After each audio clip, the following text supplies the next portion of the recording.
इस वीडियो में हम बात करने वाले हैं लाइट चैप्टर की एक टॉपिक प्रकाश का परावर्तन यानी कि रिफ्लेक्शन ऑफ लाइट। दोस्तों, प्रकाश का परावर्तन का मतलब होता है कि प्रकाश का किसी भी सतह से टकराकर वापस जाना। आइए जिसे हम फिगर के माध्यम से समझाने का प्रयास करते हैं। दोस्तों, मैंने बताया कि प्रकाश का परावर्तन का मतलब होता है कि प्रकाश का किसी सतह से टकराकर वापस चले जाना। यानी कि प्रकाश जब किसी सतह से टकराती है तो उसके पहले प्रकाश किसी न किसी स्रोत से आ रही है। वहीं ये मेरा हो गया सोर्स ऑफ लाइट यानी कि प्रकाश का स्रोत। आपका प्रकाश का स्रोत कुछ भी हो सकता है, टॉर्च हो सकता है, लैंप हो सकता है, सनलाइट हो सकता है, एनीथिंग। यहाँ से प्रकाश की किरण आ रही है जिसे हम आपतित किरण यानी कि एंगल ऑफ इंसिडेंस बोलते हैं। ये हमारा एओ एंगल ऑफ इंसिडेंस हो गया।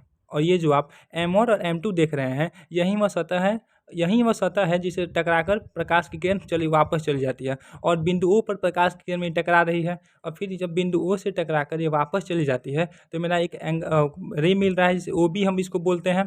परावर्तित, इसको हम हिंदी में बोलते हैं परावर्तित किरण और इंग्लिश में बोलते हैं रिफ्लेक्टेड रे।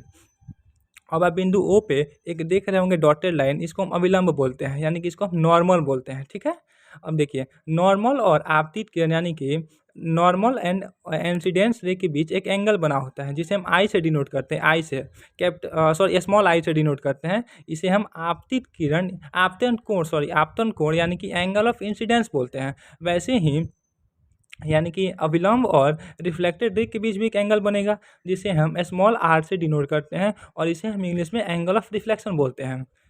ठीक है, यानी कि प्रकाश की किरण एओ किसी प्रकाश स्रोत से मेरी प्रकाश की किरण एओ आ रही है, M1 और M2 सतह के बिंदुओं पर टकरा रही है तथा O से फिर रिफ्लेक्ट हो जा रही है जिसमें मेरा O भी मिल रहा है। और यहाँ पे O पे एक डॉटेड लाइन प्राप्त होता है जिसे हम अभिलंब बोलते हैं। अब देखिए प्रकाश का स्रोत आ रही है, ये मेरा हो गया एओ हो गया आपतित किरण। एओ मेरा हो गया आपतित किरण यानी कि हम इंग्लिश में इसको बोलते हैं एंगल ऑफ इंसिडेंस।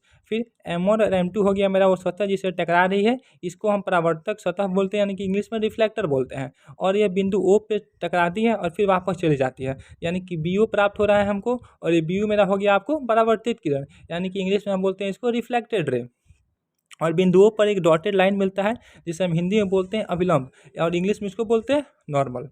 और देखिए अभिलंब यानी कि नॉर्मल और आपतित किरण के बीच में जो एंगल मिल रहा है जिसको मैंने बताया था कि स्मॉल आई से डिनोट करते हैं, यही वो एंगल है। आप देख रहे हैं यही वो एंगल है और जिसे हम स्मॉल आई से मैंने डिनोट किया है और इसको हम इंग्लिश में बोलते हैं एंगल ऑफ इंसिडेंस यानी कि आपतन कोण, हिंदी में इसको बोल देते हैं। और वैसे ही परावर्तित किरण और अभिलंब के बीच में मैंने बताया था कोण बनेगा, इसको हम स्मॉल आर से डिनोट करते हैं और इसको हम इंग्लिश में बोलते हैं एंगल ऑफ रिफ्लेक्शन यानी कि परावर्तन कोण।